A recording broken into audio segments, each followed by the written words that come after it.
Bismillahirrahmanirrahim. Today's topic of discussion is psychiatry rapid revision from Davidson Notes. तो start करते हैं। सबसे पहला है कुछ इंपॉर्टेंट टर्मिनोलॉजी वगैरह को देख लेते होते हैं। क्लियर।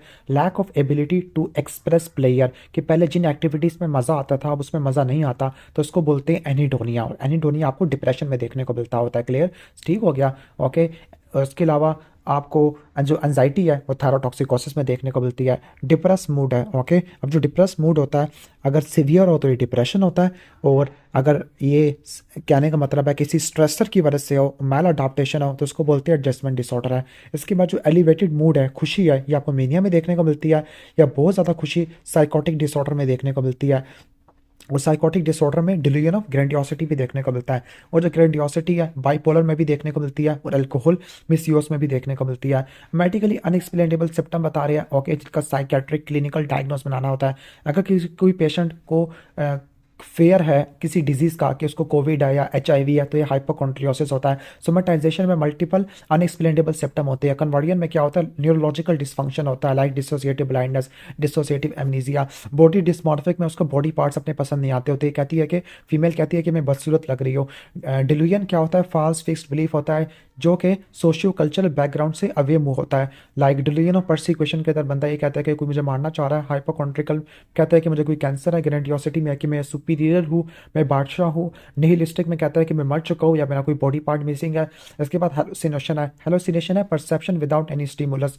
ऑडिटरी हेलुसिनेशन शिजोफ्रेनिया में होती है। विजुअल या टेस्ट विजुअल वाली आपको डिलीरियम में देखने को मिलती है, और टैक्टाइल वाली कोकीन वाले में देखने को मिलती है। ओल्फैक्टरी आपको टेम्पोरल ऑफ एपिलेप्सी में देखने को मिलती होती है। क्लियर। मोस्ट कॉमन ऑडिटरी होती है, शिजोफ्रेनिया में देखने को मिलती है। इल्यूजन में मिस परसेप्शन ऑफ स्टिमुलस होता है, लाइक कोई रस्सी होती है उसको सांप नजर आ रहा होता है। इसके बाद क्या है हमारा, ओके, कन्फ्यूजन। कन्फ्यूजन क्या होता है, डिस्टर्ब परसेप्शन बिलीफ होता है। ओके, ठीक है।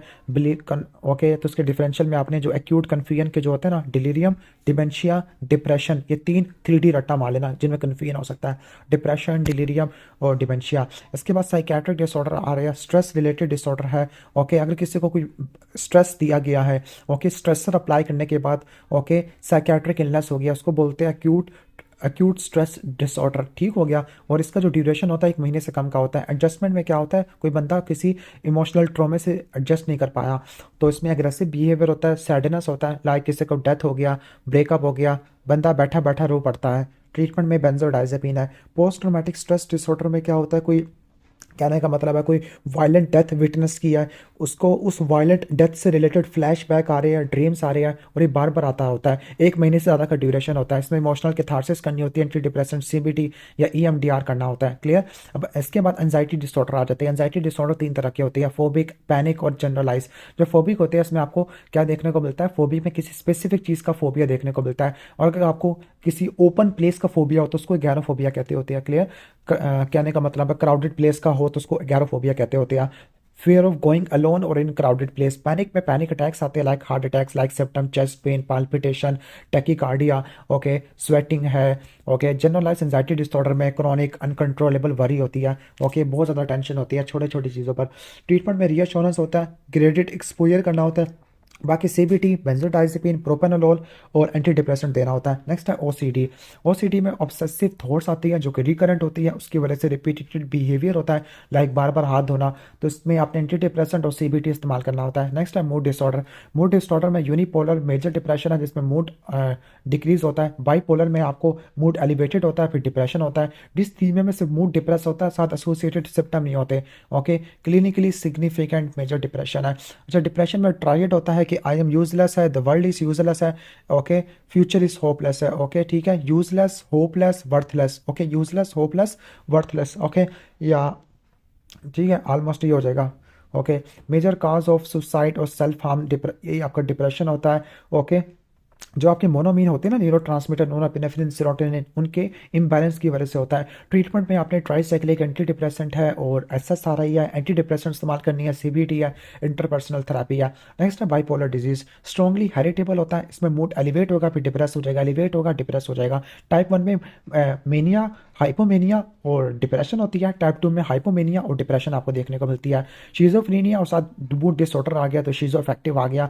ओके, और मेनिया के लिए जो ड्रग और चॉइस होती है वो लिथियम होती है, लिथियम के साथ टीसीए देना होता है। और अगर डिप्रेशन हो रहा है तो आपने एंटी डिप्रेशन देना है और साथ में मूड स्टेबलाइजर देना है, लाइक ओलनजापिन, रिस्पेरिडोन, एंटी कन्वल्सेंट लाइक आप लैमोट्रिजिन वगैरह ऐड कर लोगे, सोडियम वैल्प्रोरिक एसिड इस्तेमाल कर लोगे। इसके बाद हम नेक्स्ट आगे चलते हैं, एंटी साइकोटिक आप मेनिया में इस्तेमाल करते हैं। अच्छा, सोमैटोफॉर्म डिसऑर्डर क्या होती है? सिम्टम का पता नहीं चलता, एक्सेसिव कंसर्न्स अबाउट हेल्थ है। सोमेटाइजेशन में मल्टीपल अनएक्सप्लेनेबल सिम्टम होते हैं जिसको ब्रिकवर्ड सिंड्रोम कहते हैं। हाइपोकॉन्ड्रिकल डिसऑर्डर में क्या होती है? सिम्टम्स नहीं होते लेकिन पेशेंट को यह है कि उसको कोई पार्टिकुलर डिजीज है, लाइक कोई कोविड है, ओके, इसके लिए अपनी सीबीटी एंटी साइकोटिक देना होता है। बॉडी डिस्मॉर्फिक में बुरी शक्ल होती है। क्रोनिक फटीग सिंड्रोम में क्या होता है कि ज़रा सा काम करने के बाद ना मेंटल या फिजिकल एक्सर्शन के मतलब फटीग हो जाती है ज़रा सी एक्सर्शन के बाद। तो ये आपको इन्फेक्शस मोनोन्यूक्लियोसिस, इन्फ्लुएंजा और हेपेटाइटिस के बाद देखने को मिलता होता है। इन सब का मैनेजमेंट सीबीटी होता है। नेक्स्ट है dissociative conversion disorder. Okay, dissociative conversion disorder में क्या होता है? डिसोसिएटिव कन्वर्जन में न्यूरोलॉजिकल डिसफंक्शन देखने को मिलता होता है, लाइक डिसोसिएटिव एमनीजिया, ब्लाइंडनेस वगैरह देखने को मिलती है।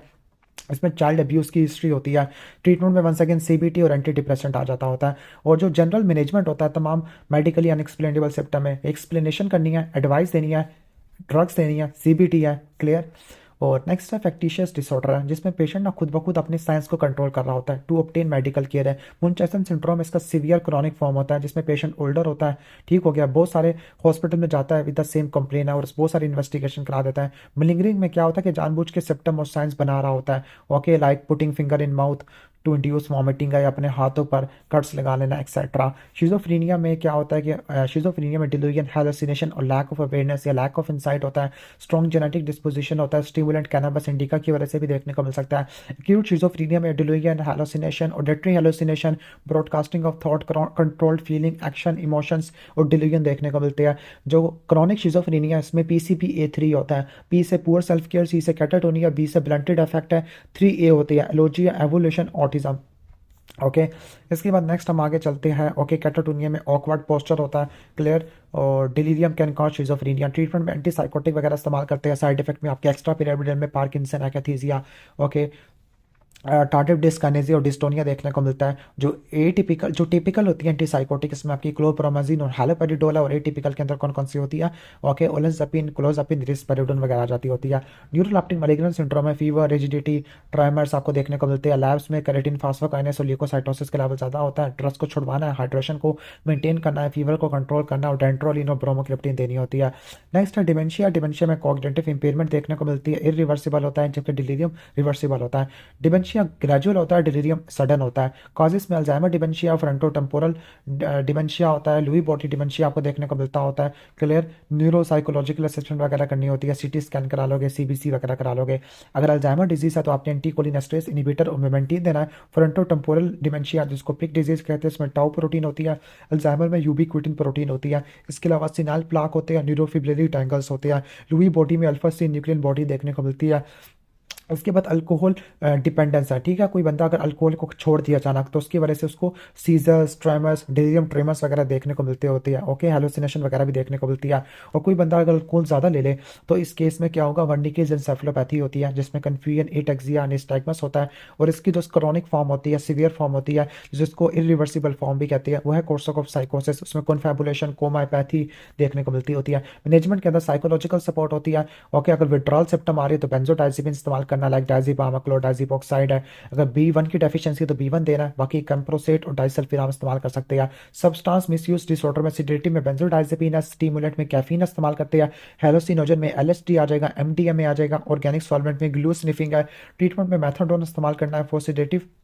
इसके अलावा आप लाइक ओपिएट्स के केस में लोफेक्साडिन इस्तेमाल कर सकते हैं या नाल्ट्रेक्सोन इस्तेमाल कर सकते हैं। नेक्स्ट है personality disorder. Okay, personality disorder में पर्सनालिटी होती क्या है? इनड्यूरिंग पैटर्न ऑफ बिहेवियर, कॉग्निशन और इनर एक्सपीरियंस, ओके, जो कि एक बंदे को दूसरे बंदे से डिफरेंशिएट करती है। अब जो पर्सनालिटी डिसऑर्डर होते हैं, क्लस्टर ए, क्लस्टर बी, क्लस्टर सी है। क्लस्टर ए में बिहेवियर ओड होता है, क्लस्टर बी में ड्रामेटिक और इमोशनल होता है, क्लस्टर सी में आपको क्या होती है? फेयरफुल होते हैं, एंशियस होते हैं। क्लस्टर ए में आपके कौन कौन से होते हैं? पैरानॉइड, शिजोइड और शिजोटिपिकल होते हैं। क्लस्टर बी में आपका हिस्ट्रॉनिक आ जाएगा, ओके, एंटी सोशल आ जाता होता है, नार्सिस्टिक आ जाता होता है, क्लियर, और बॉर्डर लाइन आ जाता होता है। जबकि आपका क्लस्टर सी के अंदर कौन कौन सा आ जाता है? क्लस्टर सी के अंदर आपके लाइक अवॉइडेंट पर्सनैलिटी आ जाती होती है, क्लियर, OCD वगैरह आ जाता होता है, ओके। डिपेंडेंट आ जाता होता है। इसके बाद है एनोरेक्सिया नर्वोसा। एनोरेक्सिया नर्वोसा में क्या होता है कि आपको वेट लॉस देखने को मिलता है, 15 फीसद से ज़्यादा का एमेनोरिया होता है फॉर एटलीस्ट 3 मंथ है। Okay, distortion of body image है, और आपको क्या मिलता होता है, okay, distortion of body image है, और इसके अलावा avoidance of high calorie food होती है। सही हो गया, क्लियर। और जो कि बुलिमिया नर्वोसा में क्या होता है, बिंज ईटिंग होती है, lack of self control over binge eating है। इसके अलावा सेल्फ इंड्यूस वॉमिटिंग, परगेटिव और डाइटिंग वगैरह करती होती है। दोनों की ट्रीटमेंट में सीबीटी, बेंजोडाइजिपिन वगैरह देते हैं, और एंटी डिप्रेसेंट वगैरह ऐड करते होते हैं। क्लियर, ऑलमोस्ट ये हो जाएगा हमारा। डिलीरियम क्या होता है, एक्यूट टॉक्सिक कन्फ्यूजन स्टेट होती है, ट्रांसिएंट रिवर्सिबल होती है, कॉग्निटिव डिसफंक्शन देखने को मिलता है, बूढ़े पेशेंट में देखने को मिलता है, और डिलीरियम का कोई ना कोई काज होता है। आपने डिजीज को आइडेंटिफाई करना, उसके रिवर्सिबल फैक्टर को एक्सक्लूड कर देना है। इसके अलावा मेरी मेंटल स्टेट एग्जामिनेशन करा लोगे। क्लियर, सही हो गया। ट्रीटमेंट के अंदर आपने एंटीसाइकोटिक देनी होती है, ओके, लाइक क्लोप्रोमाजिन वगैरह देनी होती है। क्लियर। और डिलीरियम ट्रीटमेंट्स के लिए क्या देते होते हैं, बेंजोडाइजिपिन वगैरह देते होते हैं।